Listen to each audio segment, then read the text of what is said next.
नमस्कार, मैं मृत्युंजय कुमार झा और अगले आधे घंटे तक कमोडिटी मार्केट पर सबसे बड़ी कवरेज जारी है और आपके सवालों का सबसे बड़ा मंच तैयार है।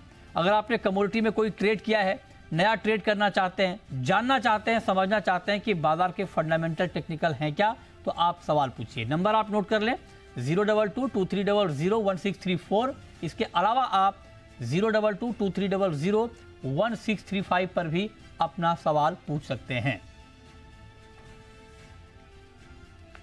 और आज की चर्चा में हमारे साथ मेहमानों का एक खास पैनल है। हमारे साथ इस वक्त जुड़ रहे हैं स्टूडियो से सुरेंद्र मेहता साहब, जो कि सेक्रेटरी हैं इब्जा के। हमारे साथ शिवांशु मेहता हैं, हेड बुलियन के MCX के। हमारे साथ दो और खास मेहमान जुड़ रहे हैं आपके सवालों के जवाब देने के लिए, जिनसे हम समझेंगे कि मार्केट में आपके लिए कहां पर कमाई के मौके होंगे। अनुज गुप्ता हमारे साथ हैं HDFC सिक्योरिटीज़ के, और अमित खरे हैं गंगानगर कमोडिटी के। आप सभी का बहुत बहुत स्वागत है। और आज का दिन बड़ा दिन इस लिहाज से क्योंकि इजराइल और हमास के बीच जो युद्ध छिड़ा, उसके बाद कमोडिटी मार्केट में बड़ी हलचल हुई है। हलचल ये हुई है कि कच्चा तेल एक झटके में 4-5% बढ़ गया, गोल्ड के दाम बढ़ गए, सिल्वर के दाम बढ़ गए, तो चौतरफा मार्केट में बड़ा एक्शन का माहौल बना है। और इस बड़े एक्शन पर बड़ी चर्चा हम करेंगे अगले आधे घंटे तक। तो सबसे पहले बात कर लेते हैं गोल्ड की, सिल्वर की, क्योंकि जब भी दुनिया के आर्थिक हालात या राजनीतिक हालात खराब होते हैं तो गोल्ड सिल्वर में एक्शन बढ़ जाता है, सुरक्षित निवेश के तौर पे डिमांड बढ़ जाती है। तो मेहता जी, सुरेंद्र मेहता जी, आप ये बताएं कि ये जो मार्केट भड़का है आज बुलियन का भी, क्या आपको लगता है कि ये तेजी टिकने वाली है, या आपको लगता है कि ये पैनिक रिएक्शन है, ये लंबा चलेगा नहीं? देखिए, इनिशियली तो ये पैनिक रिएक्शन ही है, लेकिन जिस प्रकार से अगर कोई दूसरी कंट्रियां इसमें इन्वॉल्व होती है और यदि ये वॉर एस्केलेट होता है तो हम चौतरफा एक खरीद देखेंगे। पूरे मार्केट ये वेट कर रहा है, पूरा गोल्ड मार्केट ये वेट कर रहा है कि क्या सेंट्रल बैंक खरीदी के लिए बाहर निकलती है कि नहीं। यदि सेंट्रल बैंक की खरीदी के आंकड़े सामने आना शुरू हो गए तो बिल्कुल ये तय हो जाएगा कि गोल्ड में एक बहुत बड़ी तेजी की संभावना है। सबसे महत्वपूर्ण बात यह है कि क्या ये पॉलिटिकल टेंशन कितना लंबा टिकता है, क्या ये पॉलिटिकल टेंशन नए ट्रेड बैरियर को लेके आता है, क्या इस पॉलिटिकल टेंशन में कहीं पर भी जिस प्रकार से गोल्ड के ऊपर कोई सैंक्शंस लगते हैं, क्या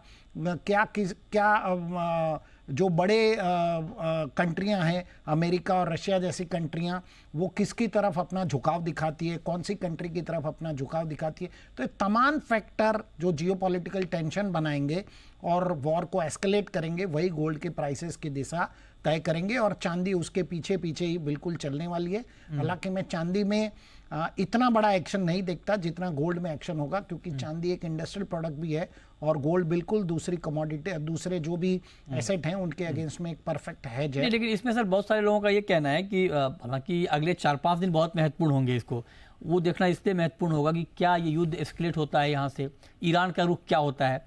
तो बहुत सारे लोग ये कह रहे हैं कि शायद ये युद्ध ज़्यादा ना भड़के, क्योंकि सबको मालूम है कि इसकी सीमा क्या होनी चाहिए, क्योंकि सबको बड़ा खामियाजा भुगतना पड़ेगा।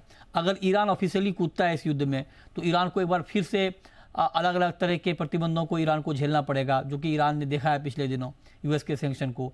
तो बहुत सारे लोग कह रहे हैं कि शायद ये इतना एस्केलेट ना हो। अगर ऐसा होता है कि ना हो एस्केलेट, तब क्या लगता है आपको गोल्ड में फिर से एक गिरावट का माहौल बन जाएगा? देखिए, सबसे पहले तो मुझे ऐसा नहीं लगता कि एस्केलेट नहीं होगा, क्योंकि जिस प्रकार से युद्ध की शुरुआत की गई है, बिल्कुल आप देखिए बिल्कुल प्लान तरीके से शुक्रवार को रात को ये शुरुआत की गई। सारे मार्केट बंद है और मार्केट सबको पता है कि उसका अगला एक्शन मंगलवार को ही आने वाला है अंतर्राष्ट्रीय बाजारों में, खास तौर पे अमेरिका में। तो मुझे ऐसा लगता है कि ये एस्केलेट होगा, और जब कोई युद्ध की शुरुआत करता है तो उसके नतीजे उसको पता रहते हैं कि ये किस प्रकार से होगा। लेकिन यदि कुछ समझौता होता है, युद्ध आगे नहीं बढ़ता है, तो गोल्ड वापस, जैसे मैंने पहले भी कहा, यदि ऐसा नहीं होता है तो हमें $1784 की रेंज को देखना चाहिए। वहां तक गोल्ड नीचे गिर के वापस जरूर आ सकता है। ओके, अब शिवांशु जी, आपको जोड़ने का मकसद सर हमारा ये है। आप देखिए, युद्ध तो अब शुरू हो चुका है, और हमने देखा कोविड के टाइम में भी हमने देखा था कि जब शिपमेंट डिले हो रही थी, उस वक्त भी हमने देखा था कि जो लोग हेज हैं मार्केट में, उनका नुकसान बहुत कम था, ना के बराबर लिमिटेड था। अब जब इस तरह का माहौल बनता है तो मार्केट बहुत ज़्यादा वॉलेटाइल हो जाता है। तो उसमें जरा आप बताइए कि जो आपका प्लेटफॉर्म है, एक्सचेंज का प्लेटफॉर्म है, वो किस तरह से मददगार साबित हो सकता है ताकि ऐसे सिचुएशन में आप अपने लॉस को लिमिटेड रख पाए। जी हाँ, मैं समझता हूँ बहुत अहम आपका सवाल है। और जिस तरह की मोमेंट्स आप जियोपॉलिटिकली देख रहे हैं, इसमें दो चीज़ें हैं। एक्सचेंज का फ़र्ज़ एक तो निवेश के लिए रहता है, एक रिस्क मैनेजमेंट। जो फिजिकल इंडस्ट्री है वो किस तरह से अपने रिस्क को मिटिगेट कर सके, बिजनेस मॉडल को प्रोटेक्ट कर सके। तो उसमें हमारे जो दो प्रोडक्ट्स हैं, फ्यूचर्स जिस प्राइस के अंदर आप तीन तरह की चीज़ों का हेज कर सकते हैं, यानी कि गोल्ड के प्राइस मूवमेंट का, करेंसी का और कस्टम ड्यूटी टैरिफ का। ये तीनों चीज़ों की सुरक्षा हमारे प्राइसेस के अंदर है। दूसरी चीज़ जो सबसे अहम इंस्ट्रूमेंट है, एन इंस्ट्रूमेंट ऑफ इंश्योरेंस, उसे हम ऑप्शंस का नाम देते हैं। तो ऑप्शंस के अंदर ये खासियत रहती है कि जो ज्वेलर्स हैं, छोटे बड़े ज्वेलर्स अक्रॉस द कंट्री, इसको इस्तेमाल करते हुए प्रॉफिटेबल भी रह सकते हैं और अपनी डाउन साइड को सुरक्षित भी रख सकते हैं। ये दोनों खूबियां ऑप्शंस के जरिए से आती हैं। तो इससे क्या होता है कि उनका जो कैपिटल है वो वहां रहता है जहां रहना चाहिए, यानी कि उनके बिजनेस में वर्किंग कैपिटल ब्लॉक नहीं होता है। इंश्योरेंस जैसे प्रीमियम एक पे करके आप लाइफ इंश्योरेंस लेते हैं, वैसे ही ऑप्शंस के जरिए आप इंश्योरेंस ले लेते हैं। पुट ऑप्शंस के जरिए एक चीज़ और की जाती है जो बहुत लिस्टेड ज्वेलर्स भी हमारे यहाँ करते हैं कि फ्लेक्सिबल प्राइसिंग ऑफर की जा सकती है दिवाली के सीजन में, अक्षय तृतीया में। और सबसे बड़ी बात मैं कहता हूँ कि इस तरह के माहौल में, जिस तरह आप माहौल देख रहे हैं, इस तरह के माहौल में अगर ऑप्शंस का कारोबार बढ़ रहा है, दिखता है, तो इसका मतलब है कि लोगों को धीरे धीरे इस चीज़ की अवेयरनेस समझ बढ़ रही है कि ऑप्शंस को किस तरह से यूज़ किया जाए। अच्छा, तो आपने कहा कि ऑप्शन का कारोबार बढ़ रहा है, तो जरा इसको और डिटेल में बताइए, अगर हमारा दर्शक ये जानना चाहे कि अभी जो फ्यूचर एंड ऑप्शन का कंट्रीब्यूशन है वो कितना कितना है, मतलब ऑप्शन का कारोबार किस तरह से बढ़ रहा है, ये जरा बताइए। जी हाँ, ज़रूर। जैसा कि आप देखेंगे कि इस साल करंट फाइनेंशियल ईयर के अंदर गोल्ड के जो ऑप्शंस हैं, गोल्ड 1 किलोग्राम और गोल्ड मिनी, इनके अंदर टोटल 5,000 करोड़ का नोशनल टर्नओवर अच्छा देखा जा रहा है। 5,000 करोड़ का एवरेज डेली टर्नओवर। अच्छा। और ये previous financial year till date जो है ये लगभग 1150 करोड़ था। 1150 करोड़ से बढ़कर जी 5,000 करोड़। जी, कमाल का रिस्पॉन्स है ये फिर तो ये रिस्पांस। और सिल्वर में भी इसी तरह का रिस्पांस देखा जा रहा है कि उसमें अराउंड 2500 करोड़ का दोनों प्रोडक्ट्स में 30 केजी और 5 केजी। टोटल रेशियो क्या होगा सर अभी फ्यूचर का और ऑप्शन का, देखिए ओवरऑल में जानना चाहूँ तो? देखिए, ये रेशियो तो टाइम टू टाइम चेंज होता रहता है अभी के हिसाब से, बट धीरे देखा जा रहा है कि अराउंड 70% के करीब अब धीरे धीरे ऑप्शंस बढ़ता जा रहा है। ऑफ कोर्स बुलियन में जो फ्यूचर्स है उसकी अलग अहमियत है, बिकॉज उसे जो जब इंपोर्ट किया जाता है गोल्ड, तो फ्यूचर्स की वाइब्रेंसी भी हमारी मेंटेन्ड है। 12,000 करोड़ के करीब फ्यूचर्स में काम हो रहा है। अच्छा, जी हाँ, तो गोल्ड और सिल्वर के अंदर ये इस तरह की रेशियो है। ओके, तो मतलब ऑप्शन का क्रेज बहुत तेजी से बढ़ रहा है। ये शिवांशु कह रहे हैं। मैं आऊँगा आपके पास, हमारे साथ दो और मेहमान हैं। अनुज जी, अब आप जरा बताइए, जो बात अभी सुरेंद्र मेहता जी भी कह रहे थे कि आगे के कुछ दिन बहुत महत्वपूर्ण होंगे कि क्या घटनाक्रम किस तेजी से बदलता है। आप जरा बताइए कि जो लोग फ्यूचर में ट्रेड लेना चाह रहे हैं या ऑप्शन में गोल्ड में ट्रेड लेना चाह रहे हैं, उनको इस वक्त क्या करना चाहिए?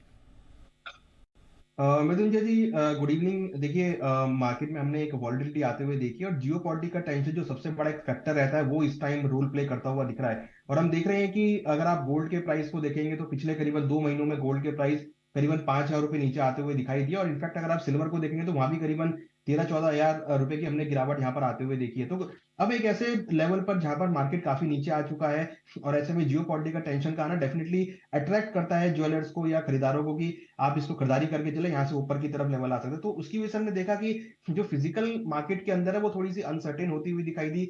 प्रीमियम्स फिजिकल मार्केट में बढ़ते हुए दिखाई दिए।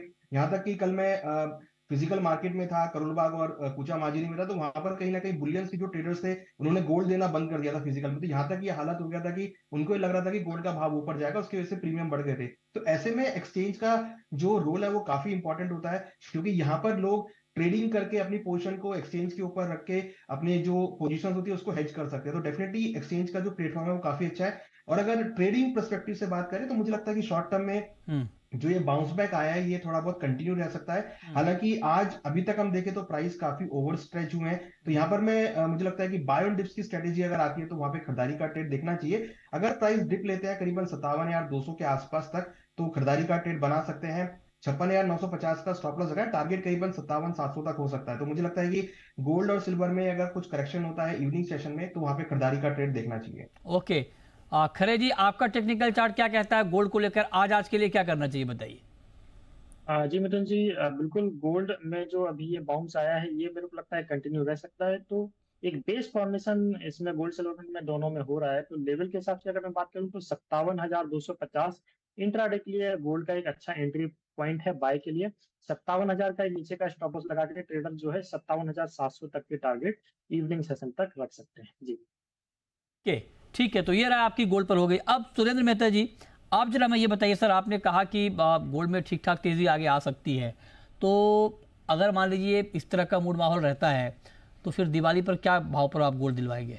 देखिए, यदि ये जियोपॉलिटिकल टेंशन बरकरार रहते हैं, यदि ट्रेड बैरियर्स फिर से शुरू होते हैं, ये सारी चीज़ें हमने रशिया यूक्रेन वॉर के समय देखी थी, तो मुझे लगता है कि गोल्ड बहुत ही जल्दी दिवाली के आसपास हम 2100 $2150 डॉलर के आसपास गोल्ड देख सकते हैं। अच्छा, इतना इतनी इतनी बड़ी। अच्छा, एक बात सर और मेहता जी, क्योंकि आप देखिए कि जब रूस और यूक्रेन का आपने जिक्र किया, तो जब रसिया यूक्रेन का वॉर शुरू हुआ था उस समय मार्केट ने बहुत ज्यादा रिएक्शन दिखाया था। उस तरह का रिएक्शन इस बार नहीं है, क्यों?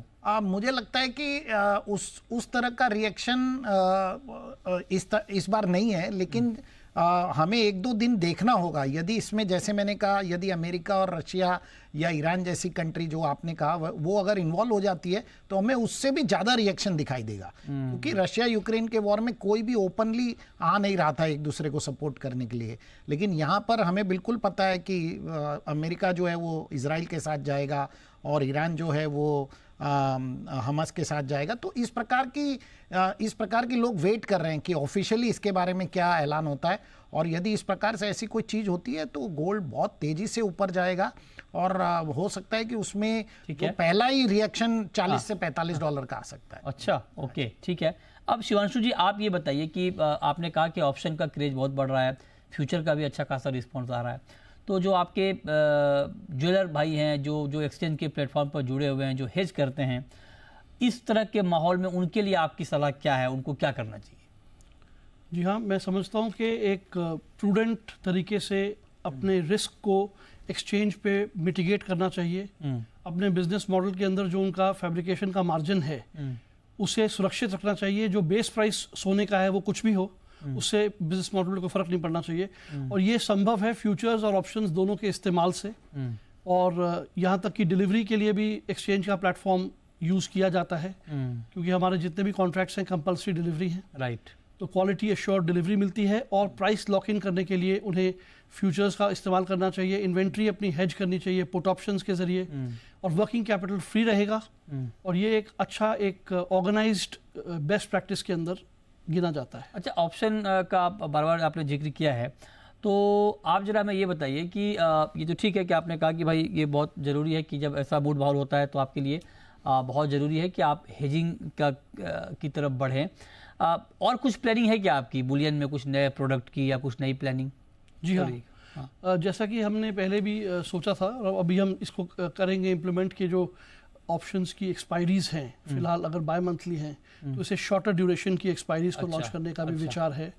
कुछ अप्रूवल्स इन प्लेस हैं, कुछ आएंगे, तो रेगुलेटरी परव्यू के सब्जेक्ट कहते हुए मैं कह रहा हूँ हम लाएंगे उसे। राइट, कुछ कॉस्टिंग भी कम होगी?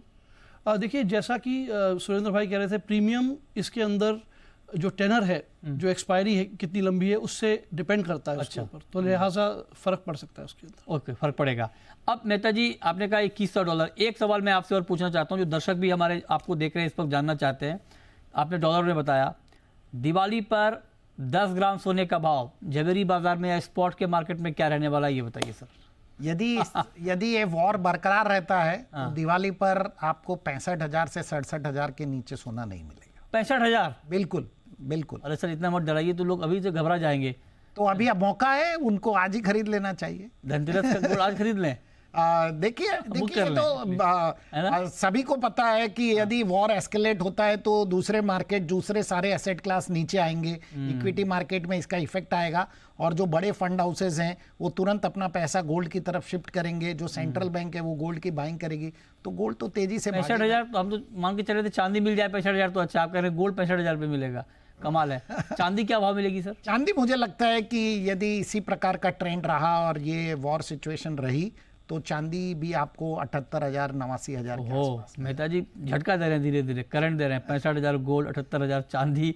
देखिए क्या होता है, हालांकि वॉर किसी भी तरह से ठीक नहीं होता है कहीं पे, वॉर जितनी जल्दी खत्म हो जाए उतनी अच्छी बात है। देखते हैं आगे क्या होता है। एक आखिरी सवाल शिवांशु जी आपसे, चांदी के ऑप्शन को क्या, मतलब चांदी में भी क्या नया प्रोडक्ट है और उसको किस तरह का रिस्पॉन्स है? जी हाँ, देखिए चांदी में फिलहाल सबसे पहले फ्यूचर्स का जो टर्नओवर है वो गोल्ड से भी ज़्यादा रोबस्ट रहा है पिछले कुछ समय से।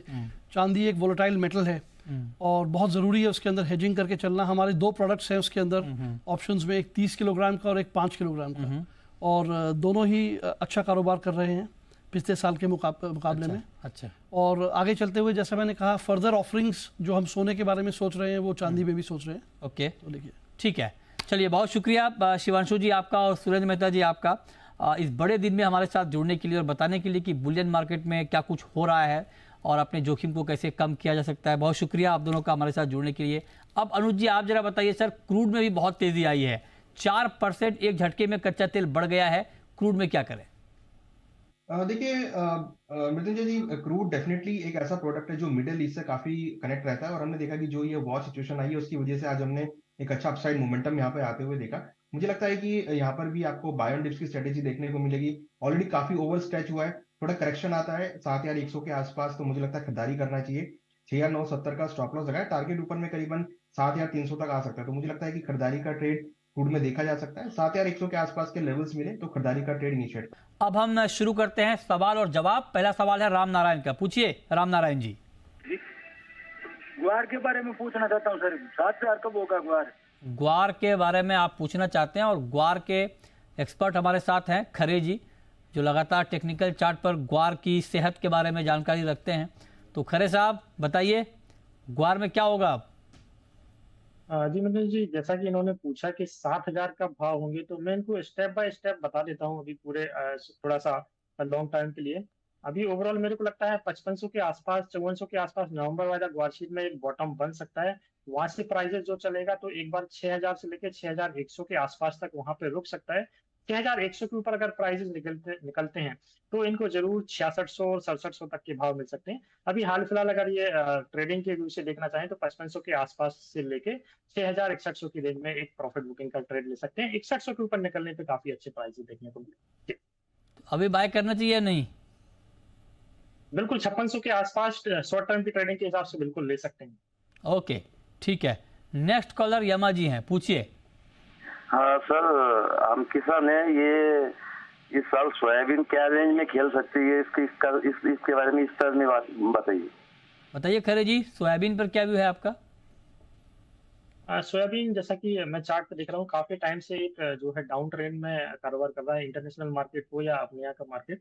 ओवरऑल अभी जैसा कि इसका भाव है लगभग 4700 4800 के आसपास फिजिकल में ट्रेड हो रहा है। मेरे को लगता है कि प्राइजेस जो है एक बड़ी मूवमेंट अभी हाल फिलहाल शॉर्ट टर्म में दिखाई नहीं देते हैं। मैक्स टू मैक्स प्राइजेस जो है ऊपर के साइड 5000 के आसपास तक टेस्ट कर सकते हैं। वहीं पे नीचे की अगर मैं रेंज बात करूं तो 4500 4600 ये काफी अच्छे एक्यूमुलेशन के रेंज रहेंगे। ठीक है, वहां पे एक्यूमुलेट करके 5000 के आसपास एक मुनाफा कर सकते हैं। ओवरऑल बड़ी रेंज अभी प्राइजेस में दिखाई नहीं। ओके। नेक्स्ट कॉलर गोपाल है हमारे साथ, पूछिए गोपाल जी। हेलो जी जी पूछें। सर, मैं किसान हूँ, मेरे पास में जीरा है 50 बोरी, 60,000 के भाव का बोतक हो जाएगी। अच्छा बताइए खरे जी, किसान है, इनके पास 50 बोरी जीरा है। बिल्कुल जीरा, जैसा कि ओवरऑल इसके फंडामेंटल काफी तेजी के हैं और चार्ट भी ओवरऑल अभी तेजी का ही संकेत दे रहा है। जब तक प्राइजेस 58,000 के ऊपर है नवंबर वाला जो है जीरा, मेरे को लगता है प्राइजेस जल्दी ही 61,600 के आसपास तक टेस्ट कर सकते हैं, तो इनको पोजीशन होल्ड करना चाहिए। 61,600 के आसपास प्राइजेस मिलते हैं तो वहां पे एक बार मुनाफा बुक कर सकते हैं। ओके ठीक है, इस पे आप नजर रखिए। नेक्स्ट कॉलर प्रियांक है, पूछिए। सर, मैंने नेचुरल गैस की 300 रुपए की कॉल 8 रुपए के लिए खरीद रखी है, 5 लॉट रखा है, तो क्या करूँ इसमें? 5 लॉट नेचुरल गैस किस भाव पे लिया आपने? 8 रुपए में 300 रुपए की कॉल। अच्छा, 300 रुपए की कॉल 8 रुपए में आपने ली है। बताइए अनुज जी, क्या करना चाहिए इनको?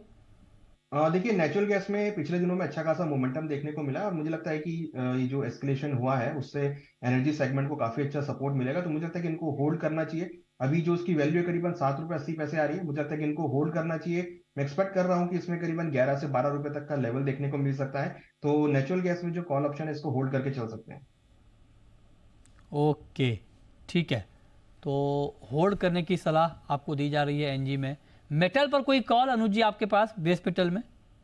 देखिए बेस मेटल में हमने जैसा कि देखा था कि कॉपर में एक अच्छा रिकवरी देखने को मिला, और हम ये भी देख रहे थे कि जितना नीचे आया उतना ही स्टार्क रिकवरी इसमें देखने को मिली। तो कॉपर मुझे लगता है कि अगेन एक पॉजिटिव मोमेंटम में रहेगा। तो अगर ये नीचे आता है करीबन 707 रुपए के आसपास तक तो खरीदारी करें, 702 का स्टॉप लॉस लगाएं, टारगेट करीबन 717 तक आ सकता है। तो बेस मेटल में कॉपर अच्छा मोमेंटम है, उसके साथ साथ जिंक और एल्यूमिनियम अगेन काफी अच्छे काउंटर है जहां पर हमने अच्छी रैली देखी है। तो जिंक, एल्यूमिनियम, कॉपर तीनों में ही आप खरीदारी का ट्रेड डिप्स पे कर सकते हैं। ओके, ठीक है। तो इस पर आप नज़र रखिए। 205 रुपये 50 पैसे का लेवल है एमसीएक्स पर एल्युमिनियम में, और मामूली गिरावट के साथ इस वक्त ट्रेड हो रहा है। और रोहित हैं नेक्स्ट कॉलर, पूछिए रोहित जी। हाँ सर, मैंने नेचुरल गैस का पुट ले रखा है 270 वाला 15 रुपए में। 270 रुपये वाला ले रखा है। 15 रुपये में आपने लिया है। बताइए खरे जी, क्या करना चाहिए इनको? मेरे को लगता है अभी एज पर चार्ट जैसा कि मैं देख पा रहा हूँ, प्राइजेस जो है काफी ऊपर ओपन हुए थे, वहां से एक करेक्शन का फेस अभी इंट्राडे में इसमें चलता हुआ दिखाई दे रहा है। और जैसा कि मैं अभी देख पा रहा हूँ 10/8/2023 का इसका जो हाई था 288 के आसपास का था, और आज भी इसका हाई जो है 289 के आसपास है। तो मेरे को लगता है कि डबल बॉटम टाइप का फॉर्मेशन दिखाई दे रहा है। प्राइसेस मेरे को लगते हैं 270 से 272 के आसपास तक आज या कल के ट्रेडिंग सेशन में टेस्ट कर सकते हैं। वो प्राइजेस आने पर ये आप अपनी पुट को जो है एक बार एग्जिट ले सकते हैं। ओके, नेक्स्ट कॉलर सुभाष हैं आप हमारे साथ, पूछिए सुभाष जी। वहाँ 7,000 कब हो जाएगा सर? ग्वार 7,000 कब हो जाएगा? खरे जी फिर वही सवाल, आप डेट बताइए कब हो जाएगा। मतलब कि डेट तो ऐसा मार्केट में कुछ नहीं होता है, बस खाली level two level step by step हम चल सकते हैं। जैसा कि अभी जस्ट डिस्कस किया 5500-5400 इसका एक बेस मेरे को लगता है नवंबर वायदे के हिसाब से यहाँ पे एक ये बेस बनाता हुआ चार्ट पे दिखाई दे रहा है। पहला लेवल 6000 से लेकर 6100 के आसपास का रहेगा। 6100 के ऊपर प्राइस निकलते हैं तो जरूर एक बार 6600 से 6700 तक के भाव देखने को मिल सकते हैं। चलिए, बहुत शुक्रिया खरे जी आपका, अनुज जी आपका जुड़ने के लिए और बताने के लिए कहाँ पर कमाई के मौके बन सकते हैं। छोटा सा ब्रेक के बाद देखिए आपकी खबर, आपका फायदा। नमस्कार।